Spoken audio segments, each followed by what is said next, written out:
हा तुझं आता तुझं राहिलीस सुरेंद्र काका पण काका पण आहेत. आता कसं माहितीये का तुम्ही तुमच्या लहानपणी तुमच्या बहीण भावाची खूप आठवण असतील. खूप तुम्ही मज्जा केली असेल, खूप काय केलं असेल.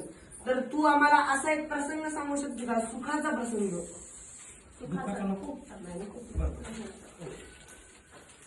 एवढा सुंदर प्रश्न केलाय साधीराज. सुख कशात असतं? सुख माणसं सांभाळण्यात असतं. शिक्षण हे पोट भरण्याची विद्या आहे, पण सुख कशात आहे? एखादा अतिथी आला ना, त्याला खाऊ घालणं हेच सुख आहे. जेव्हा असे 5-25 असे पाहुणे यायचे ना घरी, माझी आई स्वयंपाकघरात नुसत्या मोहरी वाजायची, म्हणजे कडकड तेल नसायचं, आणि 10 माणसं जेवायची. हे सुख पाहिलं मी. संवाद काय माझ्या नशिबात म्हणायचं माझ्या आयुष्यात, हे माझ्या सगळे लहान आहे. पण ज्या वेळेस थोरले मेहुणे घरात यायचे, तेव्हा माझ्या लेकराचा संवाद मी ऐकला. माझ्या लेकरं कोण? हा भाऊ आणि माझी आई. सुधाकर विलासराव आले. सुधाकर काय म्हणणार? आई, त्यांना बेसनाची पोळी आवडते, मी तुला डाळीचं पीठ आणून देतो. हे थोरले मेहुणे. हा एक सुखाचा प्रसंग. कुठल्याही जावयांनी कधी कुठलीही अपेक्षा नाही.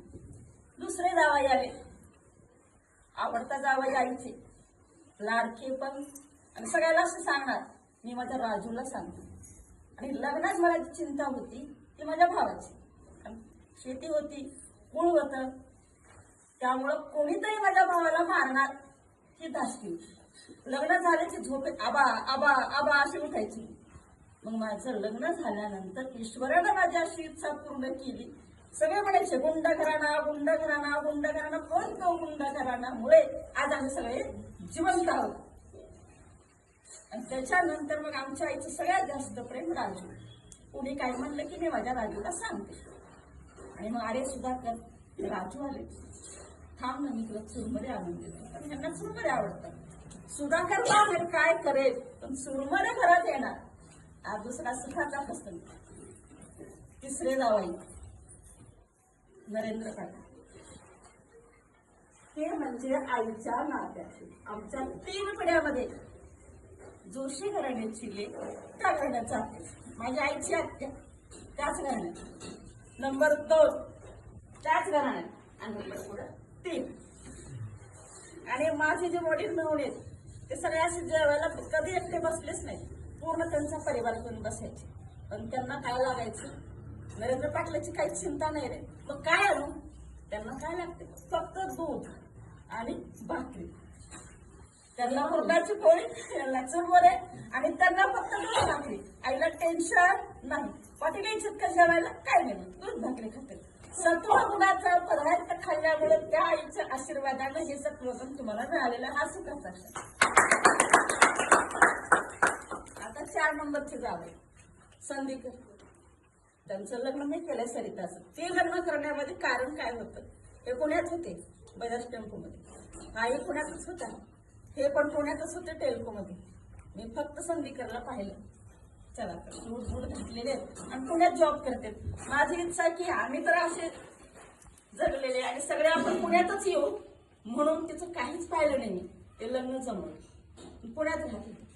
पण तिच्या घरी जेव्हा मी सत्यनारायण प्रसंगाला गेले ना, त्यावेळेस सगळे अपंग. तेव्हा इतकं वाईट वाटलं म्हणाला.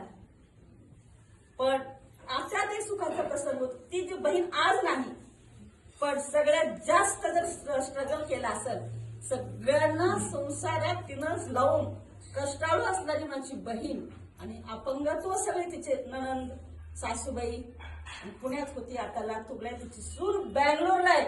अतिशय उत्तम संस्काराची ती सून आहे. तो एक माझ्यासाठी सुखाचा क्षण. एक राहिली अजून, आता राहिली धाकटी. हे कसं आहे आमचं? हा सुखाचा क्षण मी सांगते तुला.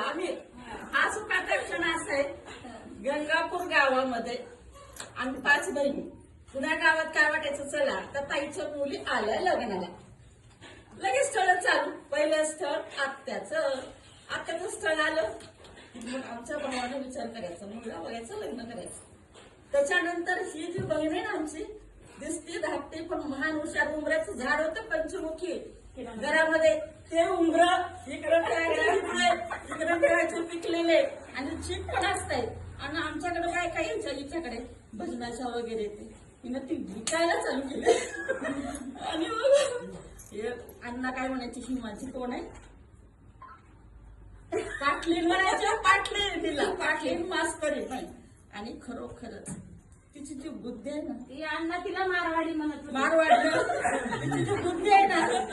आणि संगीताचं लग्न असं काय झालं, अक्काचं जे लग्न झालं ते तर काय 12व्या वर्षी झाले. किती वर्षी?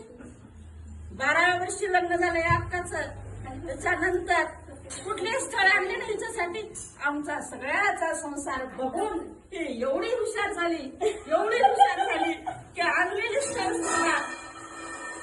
स्वतःहून ही 2 हुशार झाले. कसं असते, मागचं ते पुढचा शहाणा. आणि तिला व्यवस्थित तिच्या मागच्या पुण्यानं का असं ना ती आमच्याच घरात पडली. ही एक जास्त सुखाचा प्रसंग. त्यांच्या मामाची सून आणि कर्तबगार हुशार आहे, लाडकं आहे.